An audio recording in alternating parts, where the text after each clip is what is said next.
வணக்கம் உறவுகளே. ஒரு ஊரில் 3 அக்கா ஒரு தம்பி. அந்த தம்பி ஒரு வசதியான இடத்துல கல்யாணம் பண்ணி ஒரு கொஞ்சம் கொஞ்சம் வசதியாக இருக்காருன்னு வச்சுக்கோங்களேன். அந்த அக்கா பசங்கள்லாம் கஷ்டப்படுறப்ப ஆனால் இந்த மாமன் இருக்கவன் கண்டுக்கிறதே கிடையாது. அந்த அக்கா பசங்கள்லாம் கஷ்டப்பட்டு படித்து முன்னுக்கு ஏதாச்சும் ஒரு அரசு வேலையில் போய் சேர்ந்துட்டாயின்னு வச்சுங்களேன், இந்த மாமியாங்காரன் இருக்கானே மாமங்காரன், அவனுக்கு மானம் வெக்கம் சூடு சொரணை எதுவுமே இருக்காது. யாரையாச்சும் காலையாச்சும் பிடிச்சி எங்கள் அக்கா பையனுக்கு எப்படியாச்சும் என் பொண்ணை கட்டி கொடுத்துடணும், கட்டி வச்சிடணும் அப்படின்னு போவான். யார் காலையுமே விழுவான். ஏன்னா இவங்களுக்கு தேவை கவர்மெண்ட் வேலையில் இருக்க மாப்பிள்ளை, நம்ம மகளை கவர்மெண்ட் மாப்பிள்ளை கட்டி கொடுத்துட்டோம்னா நம்ம மக சந்தோஷமாக இருப்பா அப்படின்ற பேராசை. ஆனால் அதுக்கு முன்னாடி அவங்க கஷ்டப்பட்டு இருக்கிற நேரத்தில் உதவி செய்வங்களான பார்த்தா ஒன்றும் செஞ்சுருக்க மாட்டேன். மானவக்கர் ரோசத்தில் விட்டுவிட்டு அந்த பொண்ணை கொண்டு எப்படியாச்சும் கட்டி கொடுத்துடணும் அப்படின்னு சொல்லி கட்டி கொடுப்பான். கட்டி கொடுத்த பிற்பாடு என்ன செய்வாங்க, அந்த மாப்பிள்ளைய வீட்டோட மாப்பிள்ளைய ஆக்கிக்கலாம்னு நினைப்பான். இப்படித்தான் நிறையா குடும்பத்தில் நடக்குது. என் கண்ணுங்க நான் பார்த்துருக்கேன். எங்களுடைய ஊர் பக்கத்துலேயே இந்த மாதிரி நிகழ்வுகள் நடந்திருக்கு.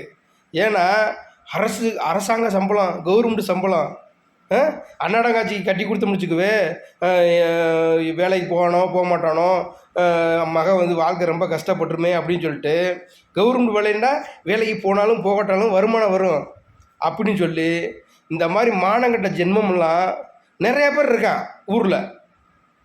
ஆனால் அந்த மாதிரி மானங்கட்ட வேலை பார்க்குறதுக்கு நம்மளால் முடியாது உறவுகளே. நமக்கெல்லாம் அன்னாடம் வேலை பார்த்து கட்டி குடித்தாலும் சரி, கட்டி கொடுக்குற பொண்ணை சந்தோஷமாக வச்சு காப்பாற்றுவானா உண்மையிலே அவனுக்கு பொண்ணை கொடுக்கலாம். காசு பணம் வசதி இருந்து என்ன உறவுகளை செய்கிறது? காசு பணம் உறவு வசதி எல்லாமே ஒரு ஒரு ஒரு நேரத்தில் இல்லாமல் போயிடும். எப்போவுமே ஒரே மாதிரி இருக்க முடியாது. காசு பணம் இன்றைக்கி வரும், நாளைக்கு போயிடும். கஷ்டப்பட்டு உழைக்கிறவன் அவங்க ஒழுக்கமானவன் இருக்கானா அவனுக்கு பொண்ணை கொடுக்கலாம். அவன் கூலி வேலை பார்த்தாலும் நம்மளுடைய அந்த பொண்ணை கண்கலங்கமாக வச்சு காப்பாற்றுவான். பெரிய கோடீஸ்வரனாக இருப்பான். நம்ம கட்டி கொடுக்கும்போது அந்த பொண்ணு கோடீஸ்வரனுக்கு கட்டி கொடுப்பாங்க. அவன் ஒரு தொழில் பண்ணும்போது தொழிலில் நஷ்டம் அடைஞ்சு நடுத்தருக்கு வந்துடுவான். அப்போ என்ன செய்வான்? என்ன செய்கிறது அந்த குடும்பம்? நம்ம ஏன்டா அந்த பொண்ணை கட்டி கொடுக்கணும் வருத்தப்படுறதா? அந்த மாதிரி ஒரு முடிவு யாருமே எடுக்கக்கூடாது உறவுகளே.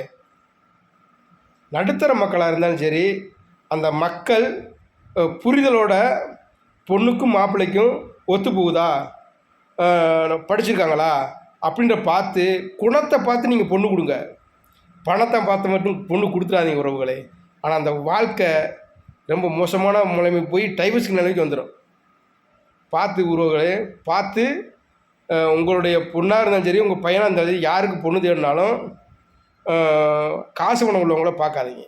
நல்ல குணம் உள்ளவங்கள பார்த்து உங்கள் பையனுக்கோ பொண்ணுக்கோ பொண்ணு கல்யாணம் முடித்து வைங்க.